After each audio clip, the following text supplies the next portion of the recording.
Eagles' Haason Reddick on turning defense around with play caller change. It's a hard thing to do. The Eagles are running out of time to stop their spiral before the playoffs, and one of the changes they've already attempted seems to have made life more difficult. Since shifting the defensive play calling away from defensive coordinator Sean Desai to senior defensive assistant Matt Patricia before Week 15, Philadelphia has gone 1-2, with both losses coming by way of game-winning drives in the waning moments of the fourth quarter, making both the unlikelihood and the ramifications of an attempt at a simple fix apparent.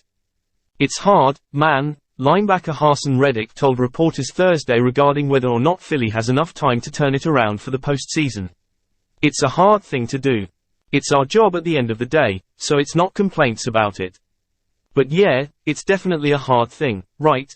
You spend so much time with one DC, and learn a new DC, at that, in the beginning of the year, and trying to learn everything he wants us to do. His terminology. The way that he calls things. And then, toward the end of the season we switch.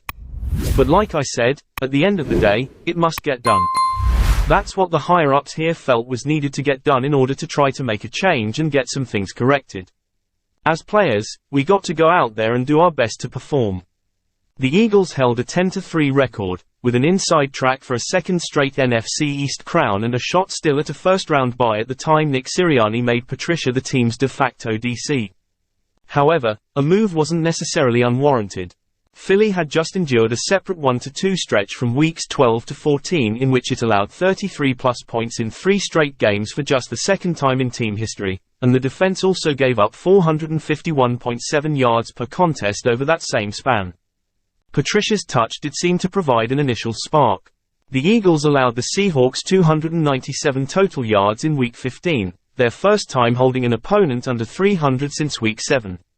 But even though the defense held the Giants to 292 in a tight win the following week, the cracks from Seattle's 92-yard drive to ruin Patricia's inaugural game at the helm carried over in allowing 25 points to New York's 30th-ranked scoring offense. And the dam broke entirely in last week's shocking loss to the Cardinals. Philadelphia was cruising at halftime with a 21-6 lead before falling apart as Arizona traveled 70-plus yards and scored a touchdown on each of its 4 second-half drives, including Kyler Murray's 2-minute drill to doom the Eagles. The Cardinals' 35 points and 449 yards were both season highs for an Arizona offense lacking in firepower. "I think a lot of it," Reddick said when asked how much of the performance had to do with a new defensive coordinator installing new ideas. "Like you said, we changed coordinators. They got a different style, a different way they want things done, and that's pretty much what it is. Patricia is in there now. He has a certain way that he would like for things to be done. We're doing our best to adapt to that in this time period that we have and trying to get everybody on the same page moving forward. That way we can be great in the playoffs." Jalen Hurts and the offense did stall with alarming regularity in the final 2 frames against Arizona, but blame for the loss that eliminated the Eagles' chances at the NFC's top seed and put the Cowboys in line to take the division with a Week 18 win belongs largely at the defense's doorstep. To add insult to that, the latest display of ineptitude took place in front of last year's defensive coordinator, Jonathan Gannon, who left a 2022 NFC winning unit that ranked 8th in points allowed and 2nd in yards allowed to become head coach for the Cardinals. Philadelphia enters the final week of the regular season ranked 29th and 23rd in those categories, respectively.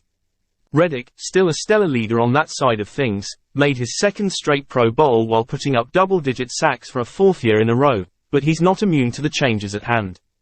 Despite being the team's most productive pass rusher by far, he dropped back into coverage 6 times against the Cardinals, per Next Gen Stats. It was a new approach head coach Nick Sirianni claimed Monday was about avoiding predictability in different fronts. "Right now we're just trying to get things done to win the game," Reddick said about it Thursday. "I'm just doing what's asked of me at the end of the day and trying to help the team win in whatever way we can win. So if that's what it costs for it, I'm willing to do it. I'm gonna go out there and do what's required of me. Do what I'm asked to do at the end of the day. And hopefully that plan works and that'll be what's needed to get done in order for us to win."